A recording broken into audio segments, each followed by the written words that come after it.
ama womo 6,500 over here with the 400 cedis per and all the 128 cedis in the count that the can add 400 count and acquire 3,500 per bag.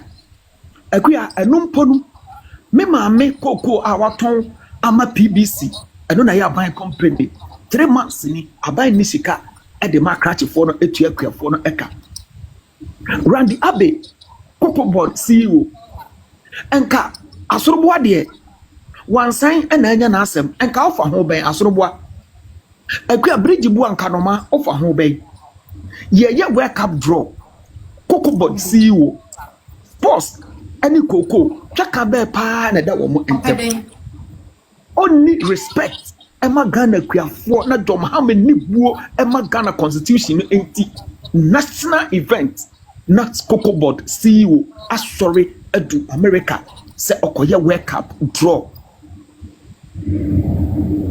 causing financial loss to the state. General pay up moment. Why? Medema no esino akua de America nyina ne say de bia me mpa ya me bone say na me ofa Kofi AJ ka say Bible say de wode bone etua papa eka no ofa enome ema na sifo nyina ensemo a okujeto ablakwa eka fa presidential jet ho ensemo asi edu nkatia tena se nyankunso nyankoponso to free soroba na oso bi enoma wano makufu adodo nso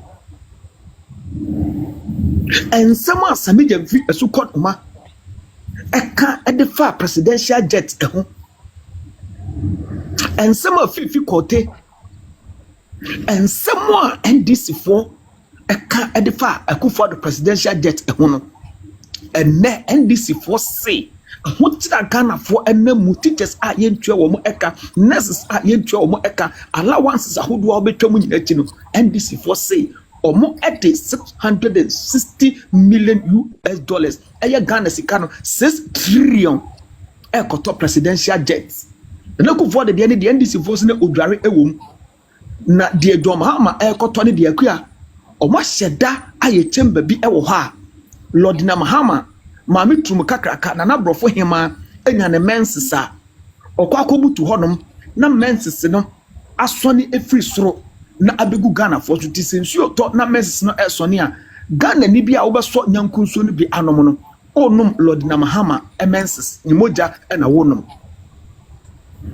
na ewiase nipa boni ni a wo hye nkom se kromo no otimu ebi tekua me de ma no sini me mpai bo ene se se wa ma onyonko antwa nkwa untwa no NDC for ama na Akufo Addo anto presidential jet ama oman no ebreko okwa onfa nko na yo manager pade de a omo beto nenso omo entinam omo ni ebehu kena nenso omo nan enti ho omo the taxpayers money bekwa kwa negotiation ni nyina awie nenso akua omo entinam medemanu asi.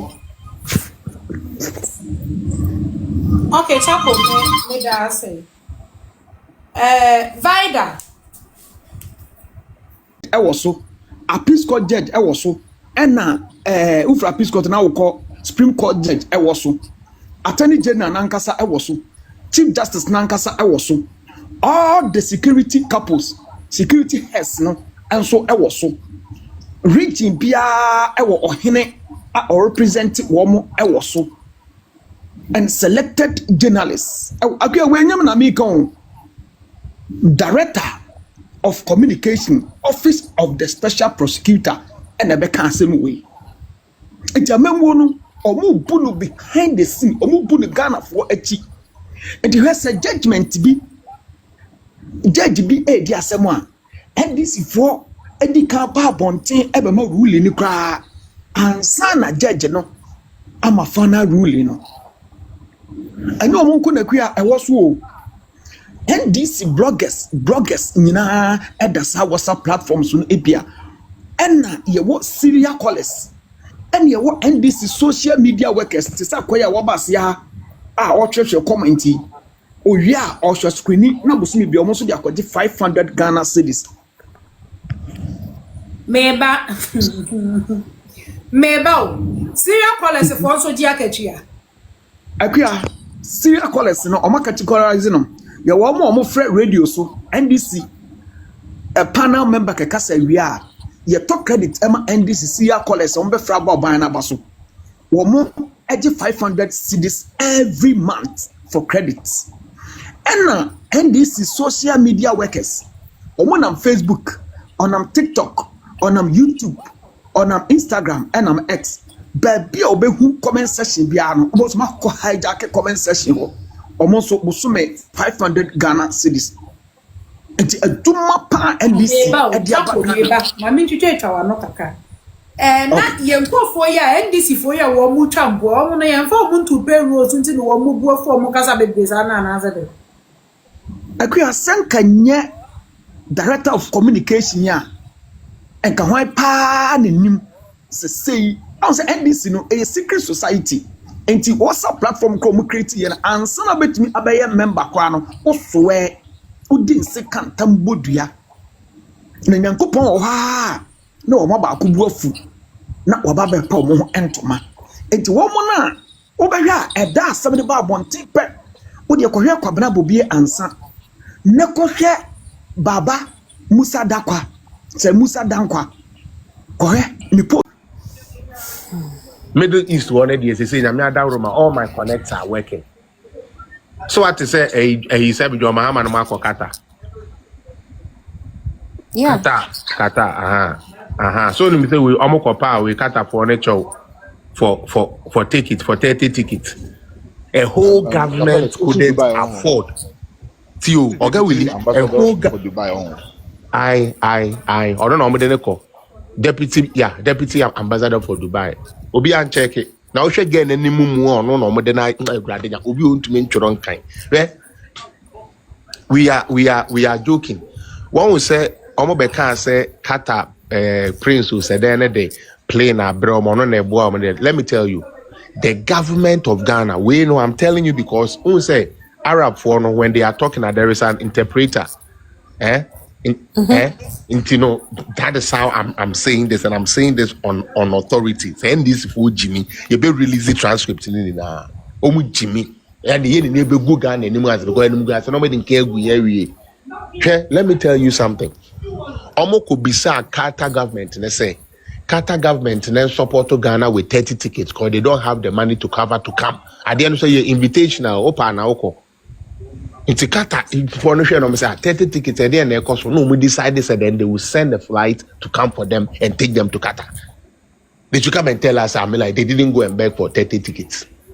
And this is for the country say omo nkogu enimu aso Qatar ya na nzi omo hihye Qatar and ne Ghana a whole country like Ghana e ko beg for 30 tickets 30. Now uni bibi ade a ya wo mu ne say when you saw movie near almost started say, you know, women organizers, and also they had to go beg so that the government can give them a hotel to stay in. This is how low our international reputation is becoming. And no, then Mr. Felix Meba. Yes. By force such internet woman ko baby. Debut, mommy. Enti e di eni anim guase baby.